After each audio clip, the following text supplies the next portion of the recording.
Her face was like a memory you couldn't erase. Eyes that shimmered with mischief and melancholy, a smile that could disarm empires, and a voice that trembled between charm and command. To the world, she was Vivien Leigh, the immortal Scarlett O'Hara, the doomed Blanche Dubois. But behind that porcelain beauty lay a woman at war with herself. She once said, "Life is too short to work so hard." Yet her life would prove the opposite, a brief, blazing performance on and off the screen. Every gesture, every glance carried a kind of fragile perfection, as though she knew her time in the spotlight was borrowed. When the cameras rolled, Vivien didn't act, she became. She inhabited her characters until the line between role and reality vanished. But that same gift, the thing that made her unforgettable, also consumed her. Because to live as someone else, over and over, you must first lose a part of yourself. The story of Vivien Leigh isn't just about Hollywood's golden age, or the love affair that fascinated the world. It's about a woman who could not stop feeling, too deeply, too violently, too beautifully. A woman who won 2 Oscars, conquered the stage, and yet could never conquer the storms within her mind. This is not the tale of fame. It is the story of fragility beneath brilliance, of a star whose light burned through darkness until nothing remained but the glow of her memory. Vivien Mary Hartley was born on November 5, 1913 in Darjeeling, India, a world of misty hills and jasmine-scented air. Her father was an English officer, her mother an Irish woman with a painter's soul. Their home was filled with warmth, books, and stories, but also with distance, the kind that comes when parents are always looking somewhere else. As a little girl, Vivien was enchanted by the sound of voices drifting from the gramophone, operas, poetry readings, the cadence of words that felt alive. When she wasn't climbing the hills or playing with the family servants' children, she'd stand before a mirror and mimic what she heard, perfecting expressions she barely understood. Even then, she had a performer's instinct, the uncanny ability to feel her way into someone else's skin. At 6, her parents sent her to England for schooling, a voyage across seas that must have felt endless. She was placed in a convent boarding school, surrounded by nuns and silence. For the first time, she felt loneliness as something almost physical. To escape it, she turned to the stage. The convents allowed little plays, and Vivien found her first audience there. A few classmates, a small applause, and a spark that would never leave her. When her parents returned to England years later, Vivien's mind was already set. She would not lead an ordinary life. She spoke of literature, theater, and travel, dreams far too grand for a young girl from a proper family. Her father called her headstrong. Her mother called her gifted. Both were right. There was something untamed in her, a restlessness that made even childhood feel too small. She would later say that India never left her, that its colors and chaos lived inside her imagination. It's easy to believe. There was always something exotic, almost unreal about her, as though she belonged to no single place, no single time. By the time she reached her late teens, Vivien's beauty had already begun to draw notice. But it wasn't the kind that begged for attention, it demanded it. The face, the poise, the gaze, it all hinted at the actress she would one day become. And deep down, she already knew it. In 1932, at just 18, Vivien married Herbert Lee Holman, a quiet, respectable barrister 13 years her senior. To him, she was the picture of charm and refinement, a young wife meant for quiet dinners in English gardens. But beneath that calm exterior, something inside Vivien was stirring, something that refused to settle. At first, she tried to play the role of the perfect wife. She entertained his friends, learned his routines, smiled when expected, but domesticity felt like a costume she couldn't wait to take off.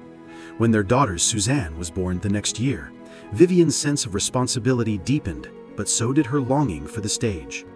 She once confided to a friend, "I feel like two people, one who wants to please and one who wants to live. It was around this time she enrolled in the Royal Academy of Dramatic Art, quietly, almost guiltily, determined to see if her dream had substance. Her husband disapproved.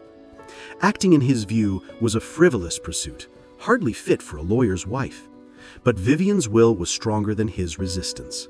She knew that what waited behind the curtain mattered more than anyone's approval. At the Academy, she discovered her true self, disciplined, precise, radiant under the lights. She had a knack for stillness, for commanding attention without even moving. Teachers noticed, so did her classmates. One of them remarked that Vivien didn't simply act, she possessed her characters, as if she were haunted by their ghosts. She adopted her husband's middle name, Leigh, and paired it with her own, Vivien Leigh. The name rolled off the tongue like a signature of destiny. It felt inevitable, even before the world knew it. Her first small film appearances came soon after, followed by bit parts in theater. Audiences were captivated. Critics took note. One newspaper wrote, "There is a strange fire about her, a light that draws the eye and will not let it go." Still, success came slowly. The 1930s British stage was crowded, and film was just beginning to eclipse theater. Yet Vivien pressed forward.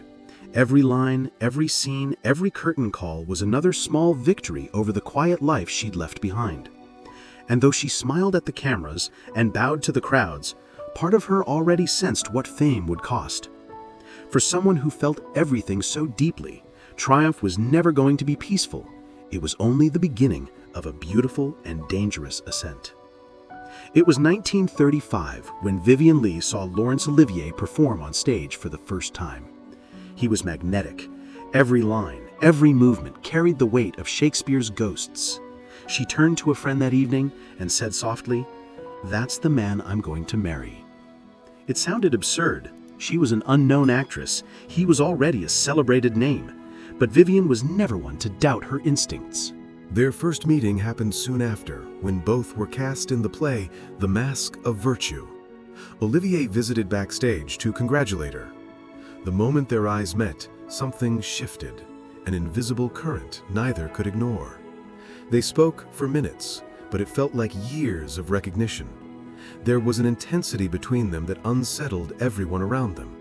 Both were married, both knew the rules of society, but neither cared. They began meeting in secret, long walks through foggy London streets, whispered letters, hotel lobbies where time seemed suspended. The chemistry between them was undeniable, almost dangerous. Olivier, commanding and restless, found in Vivien an equal, not a follower. She understood his ambition, mirrored it, even sharpened it. Together they were brilliant and doomed. When they appeared together in Fire Over England, 1937, the screen barely contained them. Audiences saw the electricity but didn't know its source. Behind the camera, every look, every line was a confession.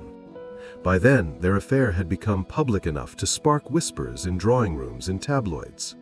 For two artists bound by love and guilt, it was both exhilarating and exhausting. Her husband, Herbert, discovered the affair and filed for divorce.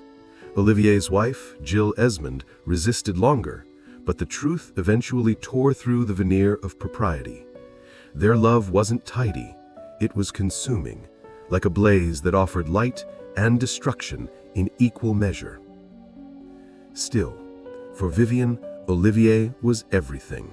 Mentor, lover, mirror, rival. They spoke the same language of art and obsession. When they performed together, the air around them seemed charged.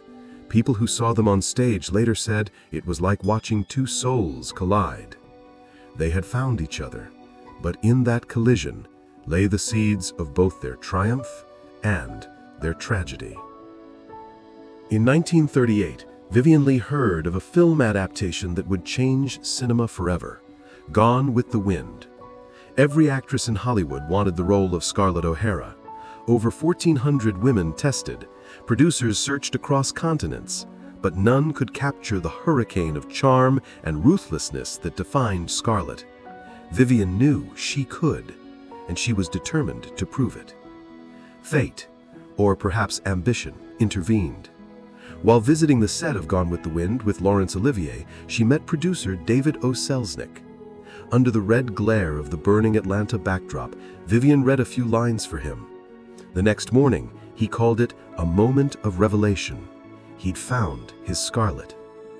Filming began in 1939, an endless, grueling shoot under the pressure of sky-high expectations.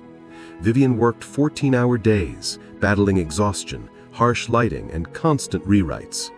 The part demanded everything: beauty, rage, vulnerability, and she gave it all. She poured her entire being into Scarlet, so much so that when the cameras stopped, she could barely find herself again. But it paid off. When the film premiered, audiences gasped. Vivien's performance wasn't just good, it was historic. She embodied the spirit of the Old South and the chaos of war with a grace no one had imagined. Critics hailed her as the discovery of the decade. That year, she won the Academy Award for Best Actress. At 26, she was immortal. But behind the glamour of premieres and applause, something darker was stirring. The endless pressure, the emotional intensity of the role, and the growing demands of fame began to fracture her calm. She had always been sensitive. Now that sensitivity was turning against her. At home, she and Olivier were celebrated as the golden couple of stage and screen, yet their relationship was already marked by jealousy and distance. Vivien adored him, but her success outshone his for the first time, and it unsettled the balance between them. She once said, half-jokingly, "I think I'm frightening him." Perhaps she was. Gone with the Wind made her a legend, but it also set a standard she could never escape. Every role that followed, every performance she gave, was haunted by Scarlet, the woman who had given her everything and taken nearly as much in return. By the early 1940s, Vivien Leigh and Laurence Olivier were the most celebrated couple in the English-speaking world. They married in 1940 after years of scandal and separation, and for a while it seemed like a fairy tale had finally found its ending. Together, they conquered the West End, Hollywood, and Broadway. He directed, she dazzled. They were beauty and brilliance, fused into legend. Yet inside that legend, cracks began to form. Vivien's moods shifted without warning. Soaring joy followed by despair, laughter dissolving into tears. At first, they called it nerves, the strain of work, the pressure of fame. But those closest to her saw the pattern growing darker. She suffered sleepless nights, wild outbursts, and long silences that frightened even Olivier. Later, doctors would call it bipolar disorder, an illness barely understood in her time and rarely treated with compassion. Still, she worked relentlessly.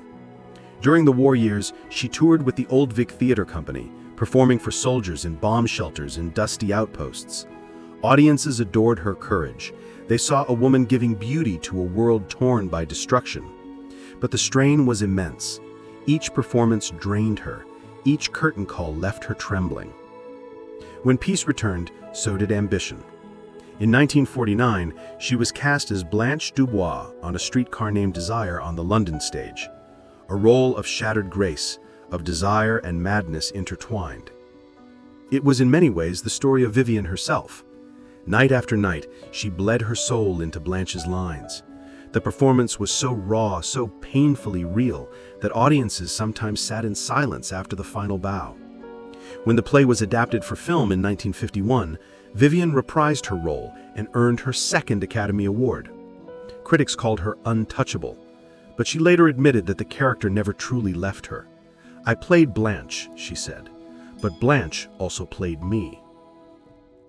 The success only deepened her torment. Fame magnified her illness.